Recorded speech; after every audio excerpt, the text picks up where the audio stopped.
Picture this. You're walking through the corridors of a space station in the year 2150. The artificial gravity hums beneath your feet, and holographic displays show the wisdom of ancient philosophers floating in midair. But even in this advanced future, human nature remains unchanged. The same toxic personalities that plagued Marcus Aurelius in ancient Rome still exist among the stars. Today, we're diving into the Stoic playbook to identify 7 types of people that even the most disciplined minds learn to avoid. These aren't just random personality quirks. These are psychological patterns that can drain your mental energy faster than a black hole devours light. So, grab your virtual reality headset, and let's explore how ancient wisdom applies to our modern world. Because whether you're dealing with a gossipy neighbor or a manipulative coworker, the principles remain the same. Type number 1, the chronic complainer. Imagine you're on a generation ship heading to Proxima Centauri. The journey will take 200 years, and you're stuck with someone who complains about the recycled air, the artificial sunlight, and the fact that coffee doesn't taste the same in zero gravity. Sound familiar? The chronic complainer operates on what psychologists call a negativity bias amplifier. Their brain is literally wired to notice what's wrong and broadcast it to everyone within earshot. It's like having a malfunctioning ship's computer that only reports system failures, never the millions of things working perfectly. Stoics understood that complaining is emotional pollution. Seneca wrote, "Every new beginning comes from some other beginning's end." But chronic complainers are stuck in a loop, unable to accept what is and move toward what could be. Here's the science fiction twist. Researchers have discovered that prolonged exposure to negativity actually rewires your neural pathways. It's like having a computer virus that slowly corrupts your mental software. The Stoic solution? Quarantine protocols. You don't argue with the complainer, you simply limit exposure and focus on what you can control. Type number 2, the drama magnet. Picture a space colony on Mars where every minor technical glitch becomes a life-threatening crisis. The hydroponics system has a small leak, but the drama magnet treats it like the entire dome is about to collapse. This is their superpower and their curse. Drama magnets have what neuroscientists call an emotional amplification disorder. Their amygdala, the brain's alarm system, is permanently set to red alert. A minor disagreement becomes World War III. A delayed message becomes evidence of betrayal. It's exhausting for everyone involved. Marcus Aurelius faced his own drama magnets in the Roman Senate. His solution? He developed what we now call emotional regulation shields. Just like a spacecraft has radiation shields to protect against cosmic rays, Stoics protect themselves against emotional radiation. The fascinating part is that drama magnets often create the very chaos they claim to hate. It's like having a gravitational field that attracts asteroids. They unconsciously stir up conflict because drama validates their worldview that life is inherently unstable and dangerous. Type number 3, the energy vampire. In the year 2095, scientists discovered a rare form of dark matter that actually feeds on positive energy. Coincidentally, this is exactly how energy vampires operate in the real world. They don't drink blood, but they do something far more insidious. They drain your mental and emotional resources. Energy vampires have mastered the art of psychological parasitism. They approach every conversation like a black hole approaches light. Everything gets sucked in, nothing escapes. You start the interaction feeling great, and somehow end up feeling depleted, confused, and vaguely guilty about things you didn't even do. The science is actually quite fascinating. When we interact with others, our brains engage in something called neural mirroring. We unconsciously sync our emotional states. Energy vampires have learned to exploit this biological mechanism, creating a one-way energy transfer from you to them. Epictetus taught his students about the fortress of the mind. Just like a space station has airlocks to prevent atmosphere from escaping into the vacuum, you need psychological airlocks to prevent your energy from being siphoned away. The key is recognizing the signs early and implementing protective protocols. Type number 4, the perpetual victim. Imagine you're part of a terraforming crew on Europa, Jupiter's icy moon. Every challenge is an opportunity to build humanity's future, but there's one crew member who sees every obstacle as evidence that the universe is personally conspiring against them. The ice drills malfunction? It's targeting them specifically. The communication array goes down? Someone obviously did it on purpose to make their life harder. The perpetual victim operates from what psychologists call external locus of control syndrome. In their mental model, they are a leaf being blown around by cosmic winds with no agency or power to influence their circumstances.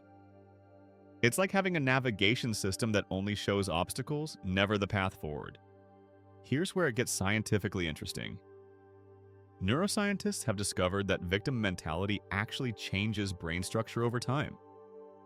The prefrontal cortex, responsible for problem-solving and decision-making, literally shrinks when someone consistently views themselves as powerless. It's like having a muscle that atrophies from lack of use. Stoics knew this thousands of years ago without MRI scanners.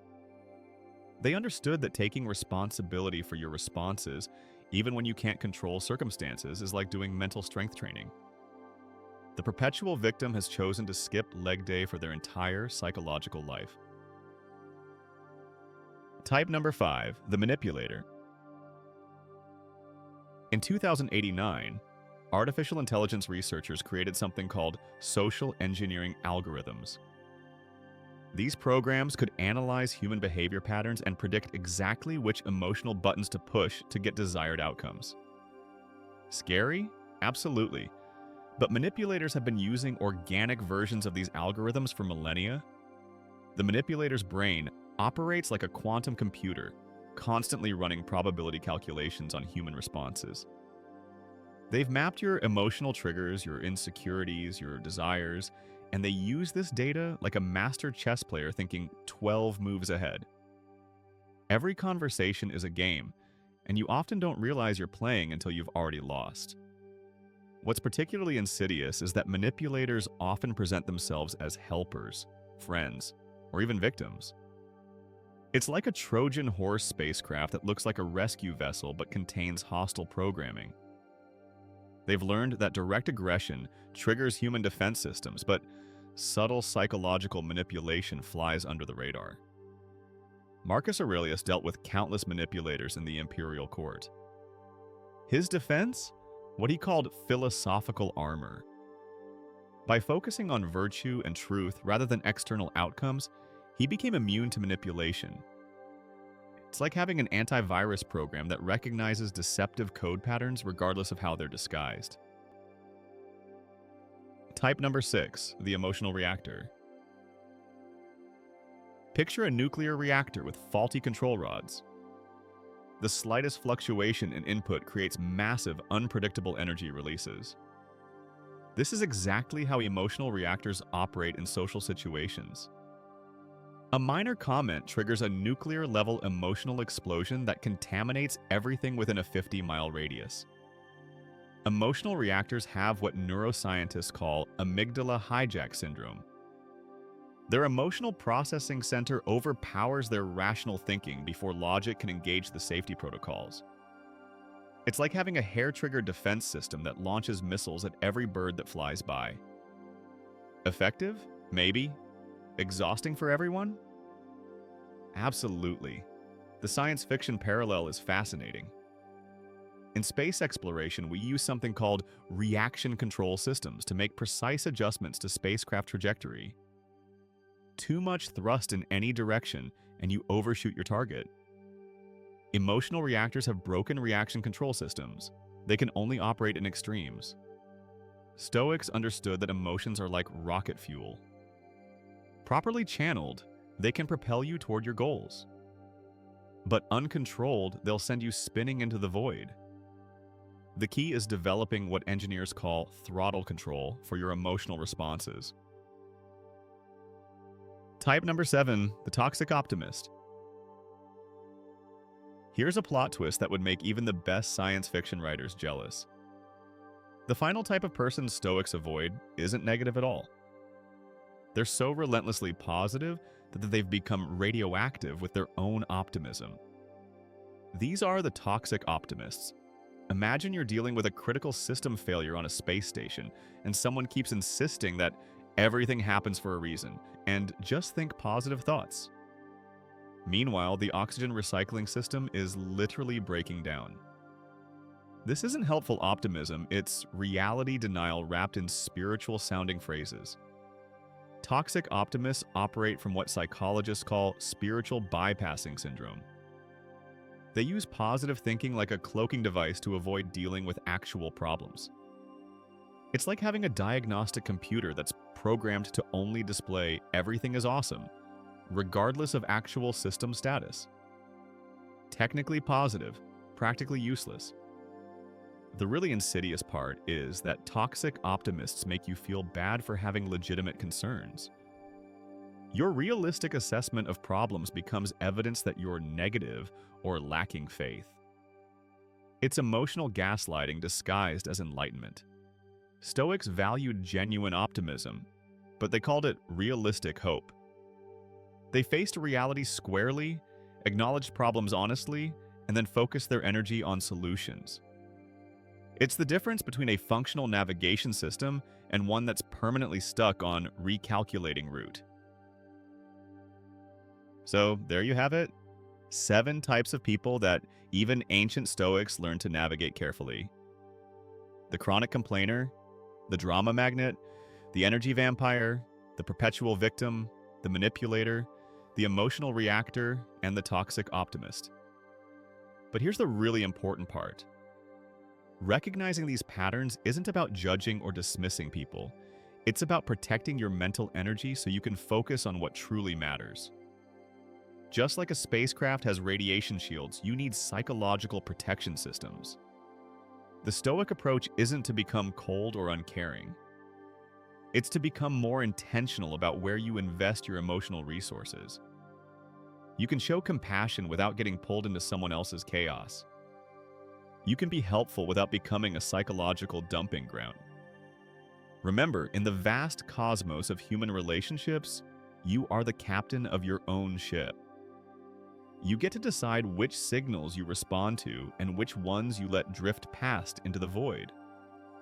Choose wisely, and your journey through life will be far more peaceful and productive.